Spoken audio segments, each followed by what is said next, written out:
তার বয়স 21 বছর এবং নিউজিল্যান্ড থেকে এসেছে। উচ্চতা 174 সেমি। পেশাদার রেকর্ড 19 জিতেছে 11। ও প্রতিপক্ষ 4 বার। লেই পেংহুই প্রিয় শ্রোতা, এই বছর তার বয়স মাত্র 17 বছর। উচ্চতা 168 সেমি এবং তার পেশাদার রেকর্ড 28টি খেলায় 24টি জয় রয়েছে। 8 গোল।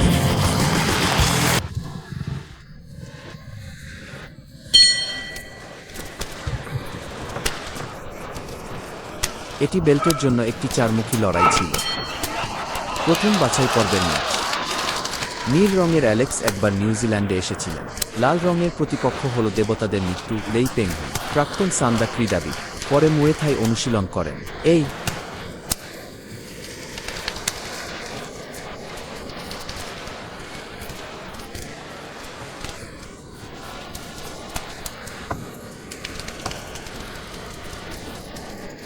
দুজন কোচ ডোঙায়ের দিকে তাকান। একবার খেলার শুরুতে ঘণ্টা বেজে উঠল। এই দুইজনের বক্সিং ও ফুটওয়ার্ক, হাঁটু পদ্ধতির আক্রমণাত্মক এবং প্রতিরক্ষামূলক রূপান্তরের ফ্রিকোয়েন্সি খুব বেশি। দুই পক্ষই উঠে এসে মাঝামাঝি ও মাঝের মধ্যে পার্থক্য নিয়ে এ ধরনের আক্রমণে প্রবেশ করেছিল। এই দুজনের অতীতের কারণে এটি রয়েছে। সবগুলি মুয়ে থাইয়ের প্রশিক্ষণের ভিত্তি। সুতরাং আপনি দেখুন, যদিও আমি এই কনুইতে আঘাত করি না, এই অভ্যন্তরীণ পরিধিতে আঘাত করবেন না, তবে আক্রমণাত্মক ছন্দ, তারপর একবার মুক্ত। এটা আসলে এই আক্রমণাত্মক ছন্দ। এটি অন্যান্য প্রতিযোগিতার চেয়ে অনেক বেশি হতে পারে। আর দুজনেই এই দূরত্বে। এটা খুব বেশি দূরে নয়, মাঝখানে এক ধরনের দূরত্ব, এই ধরনের মধ্যম দূরত্ব। অনেক আন্দোলন রয়েছে যা উপরে এবং নিচে ক্রস করে। এটি খেলার একটি সাধারণ মুক্ত লড়াইয়ের শৈলী। তবে এই এরিকের উচ্চতা এখানে। সুতরাং আপনি দেখতে পাচ্ছেন যে উচ্চতায় দুজনের মধ্যে প্রায় 10 পয়েন্টের পার্থক্য রয়েছে।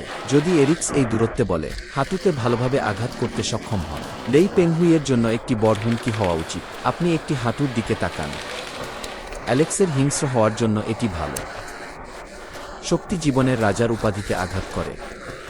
লেই পেংহুই সম্পর্কে কি বলবেন? তিনি প্রায়শই তার ঘনিষ্ঠ কম্বো ঘুষি ব্যবহার করেন। আপনার প্রতিপক্ষের সাথে ক্রমাগত লড়াই করুন। দুজনের রেকর্ড একই রকম, 19-11 জয়। এটা এরিকের জন্য। লেই পেংহুই 28-24 জিতেছিলেন। এই প্রতিযোগিতার কি হবে তোমার বলা উচিত? খেলার মান এবং জয়ের হারের পরিপ্রেক্ষিতে কাছাকাছি আছে। প্রকারের দিক থেকে লেই পেংহুই প্রাণঘাতী হওয়া উচিত। আরও শক্তিশালী, আরও সাত।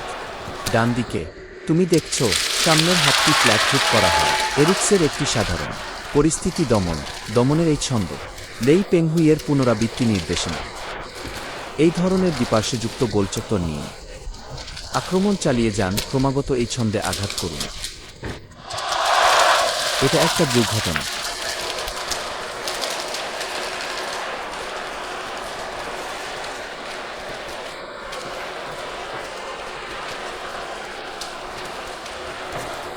প্রথম রাউন্ডে লেই পেংহুই এই অপরাধ থামেনি। ফ্রিকোয়েন্সি তুলনামূলকভাবে বড়। তবে এরিক্স এখনও খেলেছেন।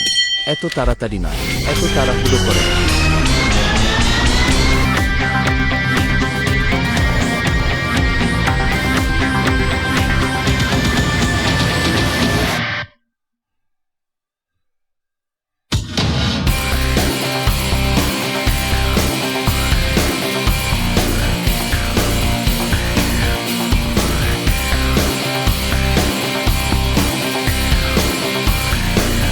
ঠিক আছে, আপনি দেখতে পাচ্ছেন যে এই লেই পেংহুই এখনও বেশ দ্রুত। এরিক্স টেম্পোতে তার চেয়ে কিছুটা ধীর। গতি এবং পুরো শরীরের অবস্থা চলাচল সহ।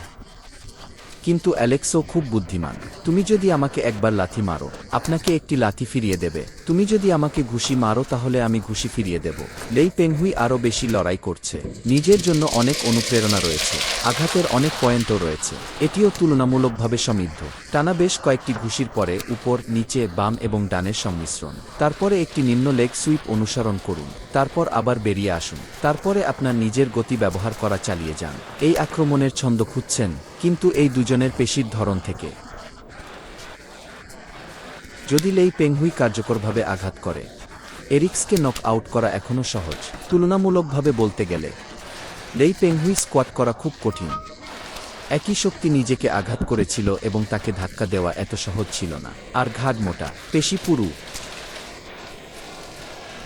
এরিকের ছন্দ স্থির। এই দুই খেলোয়াড়ের দিকে তাকান। যদিও তাদের অনেকে আছে মুয়ে থাইতে প্রাথমিক প্রশিক্ষণ, বরং এটি আসলে একটি খেলা। এই ধরনের অবাধ লড়াইয়ের নিয়ম খেলুন। বিপরীতে না, বাকি গেমগুলো এতটাই জটিলে পড়ে থাকে। বিপরীতে এটি এতটা আঠালো নয়, এটা আরও খাস্তা। মাংসে ঘুষি মারুন।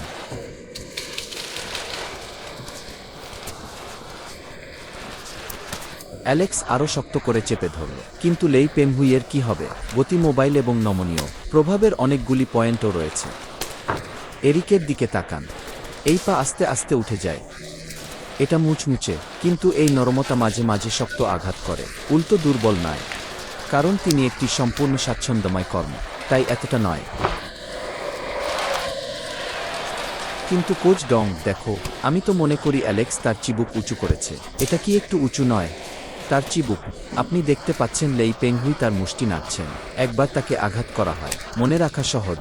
আর ডান হাত নিজেই উঁচু করা হয়। মাঝে মাঝে আমি আমার পা উঁচু করি অ্যাকশন করার সময়। তার পদ্ধতি উচ্চ নয়। এরিকের উদ্দেশ্য স্পষ্ট ছিল। তুমি দেখছো, কাছাকাছি আসার পরে এটি বক্সিংকে আরও হস্তক্ষেপ করে তোলে। শেষ পর্যন্ত আপনাকে একটি পা অনুসরণ করতে হবে। তার ফোকাস শেষ কিকের দিকে। নিম্ন সুইপ লেই পেংহুইয়ের পায়ে আঘাত করে। তুমি দেখছো,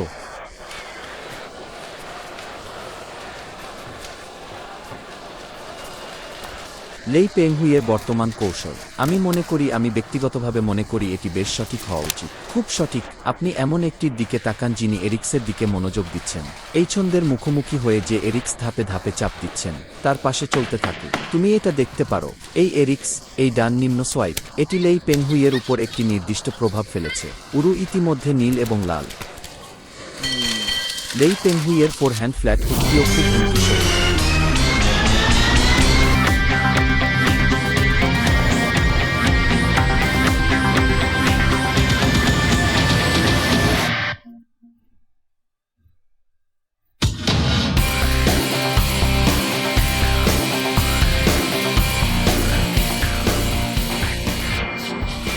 আসলে এরিক্স নিজেরই কি হবে? প্রথম 2 রাউন্ডে তুলনামূলকভাবে ধারাবাহিকভাবে খেলেছেন তিনি। যদিও এটি প্রতিপক্ষকে চাপ দিচ্ছে, কিন্তু যেভাবে তিনি তার প্রতিপক্ষকে চাপ দিয়েছিলেন, এটা আস্তে আস্তে ভিতরে যাচ্ছে।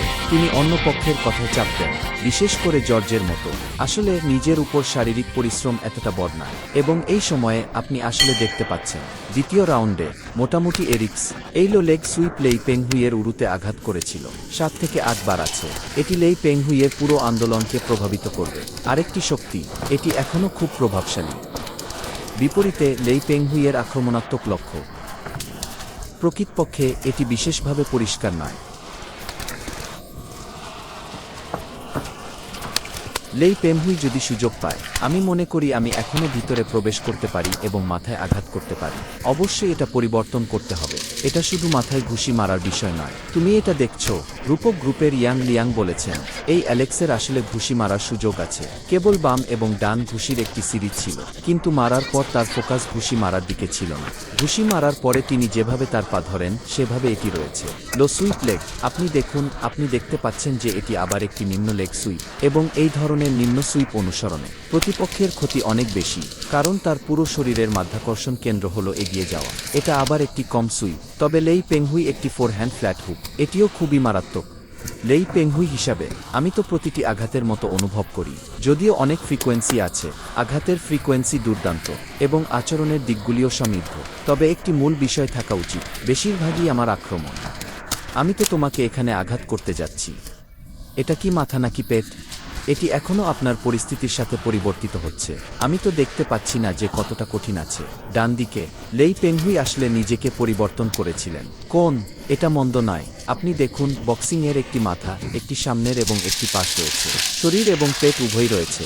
তারপর নিচু পা ও হাঁটু থাকে। তবে কোচ ডং যেমন বলেছিলেন, এটি প্রকৃতপক্ষে এটি খুব বেশি পয়েন্ট নয়। মাস্ক পুনরায় পূরণ করার দিকে মনোনিবেশ না করে কেবল একটি বিস্তৃত জাল নিক্ষেপ করা হয়। সুতরাং আপনি দেখতে পাবেন এরিক্সের কাছে এর অর্থ কী। যদিও আপনি প্রতিটি ঘুষি মারেন, কিন্তু আমার ডিফেন্সের ছন্দ, কারণ আপনি নিক্ষেপ করা প্রতিটি ঘুষি গড়পড়তা, তাই আমি আমার রক্ষণাত্মক ছন্দ শিথিল করেছি। তবে আপনি যদি লেই পেংহুইয়ের কথা বলেন, উদাহরণস্বরূপ আমি 3টি ঘুষি মেরেছিলাম। আমার প্রথম 2টি মুষ্টি হালকা ছিল। আমার শেষ ঘুষি আঘাত করা হয়েছিল। আমার আক্রমণের কেন্দ্রবিন্দু কোথায় তা আমি আপনাকে বুঝতে দিতে পারি না। হঠাৎ আপনি কিছুটা শিথিল হন এবং আমি আপনাকে কার্যকর ক্ষতি দেব। এটি এরিক্সের রক্ষণের উপর প্রচুর চাপ সৃষ্টি করে। আপনি দেখতে পাচ্ছেন তারা দুজনকে কাছাকাছি আসছে। হাঁটুতে মুষ্টি, এটি খুব সুন্দর দেখাচ্ছে, খুব সুন্দর দেখতে।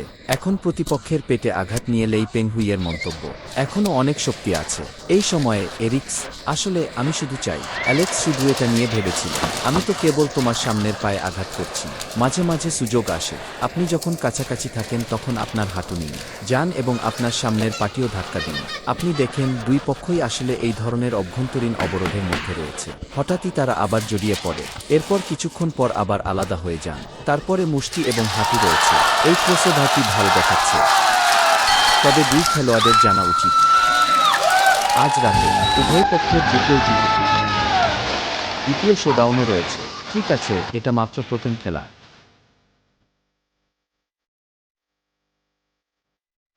আমাদের খেলোয়াড়দের কী হবে? মঞ্চে তাদের শারীরিক পরিশ্রম অনেক বেশি। কিন্তু আজ যদি তাদের একটা পাস থাকে, আপনি যদি জিতে যান, তৃতীয় ম্যাচেও খেলবে তারা। যিনি পরের ম্যাচে আমাদের সঙ্গে এগিয়ে যাবেন 2/2 63 কেজি গোল্ড বেল্টের জন্য প্রতিযোগিতা করতে। সুতরাং পরবর্তী, চলুন দেখে নেওয়া যাক চূড়ান্ত ফলাফল। নং 1 রেফারি 30-27, নং 2 রেফারি 30-27, তৃতীয় রেফারি ছিলেন 30-27। শেষ পর্যন্ত জিতেছে লাল দল। লেই পেংহুইকে অভিনন্দন।